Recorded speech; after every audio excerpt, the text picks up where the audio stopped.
করতেছে, ছবি তুলতেছে এবং পত্রিকায় নিউজ করতেছে। কিন্তু একটা সময় সাংবাদিকদের নিউজ করতে গেলে অথবা ফটো কালেকশনের জন্য এই আঞ্চলিক তথ্যগুলোতে যায় যে আজকে তো নিউজ হলো আমাদের ছবি দেন কে কি বলছে এই তথ্যগুলো জানবে আমাদের নিউজটা দেন। এই কাজটা আমরা করে থাকি রংপুরে রেগুলার আমরা এই কাজটা করে থাকি যে আমরা যদি কোনো নিউজ করে থাকি সেটা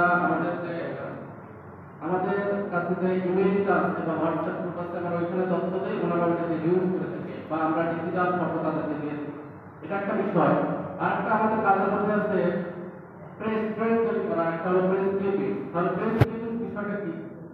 যেমন আমরা রংপুরে বসে আছি, রংপুরে বসে থেকে আমরা দেখতে পাচ্ছি যে ঠাকুরগাঁও কোন হসপিটালের সমস্যা, কোন রাস্তার সমস্যা, রামপুরিয়ারে কি হচ্ছে, কুড়িগ্রামের সিলমারিতে কি সমস্যা, এই সব পত্রিকা নিউজ কিন্তু আমাদের কাছে থাকে।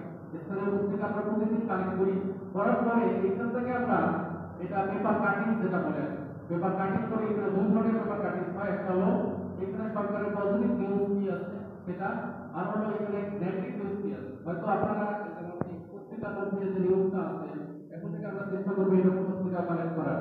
এখানে তো নেগেটিভ নিউজ আছে, এই নেগেটিভ নিউজটা আমরা আজকের মধ্যে এটা কাটবো, কাটার পরে এটা স্ক্যান করে আমাদের অধিদপ্তরে পাঠাবো। যে অধিদপ্তর হলো ওটা পার্সোনাল যে মিনিস্ট্রি আছে সেই মিনিস্ট্রির কাছে নেগেটিভ নিউজটা পাঠিয়ে দেবে। আবার নিউজটা যদি ভালো হয় সেটাও সরকার মিনিস্ট্রিতে পাঠিয়ে দেবে, এটা একটা বিষয়।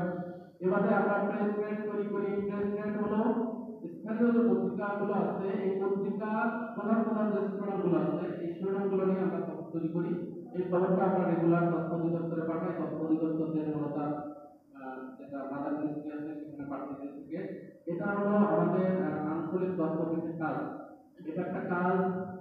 দেন আমাদের যে সিটিজেন চার্টার আছে, সিটিজেন চার্টারে আমরা 3 ধরনের সেবা দিয়ে থাকি। সেক্ষেত্রে সাংবাদিক ভাইদের জন্য আমাদের বিষয়টা যে বিষয়টা নিয়ে আমরা কাজ করে থাকি সেটা হলো কখনো যদি কোনো উপদেষ্টা মহোদয় অথবা ভিআইপিরা আসে আমাদের এই অঞ্চলে, রংপুর অঞ্চলে, তাহলে ওনাদের যে বিভিন্ন কাভারেজ করার জন্য আপনাদের যে কার্ড ইস্যু করতে হয়, অথবা অনেক সময় উপদেষ্টা প্রধান উপদেষ্টা মহোদয় অথবা অন্য কোনো উপদেষ্টা মহোদয় সেই সাংবাদিক সম্মেলন করেন, আপনারা জানেন যে এখানে পাবলিশনের বিষয়।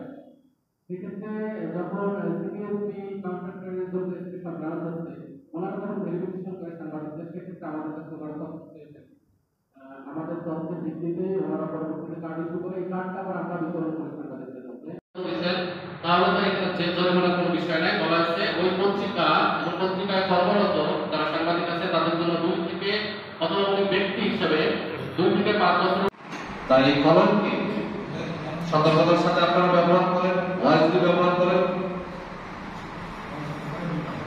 এবং একটি রাষ্ট্রে যদি কোনো সুনাম হয় সেটা রাষ্ট্রের অভ্যন্তরীণ হতে পারে, বহির্বিশ্ব হতে পারে, সেটা কিন্তু আপনাদের নয়।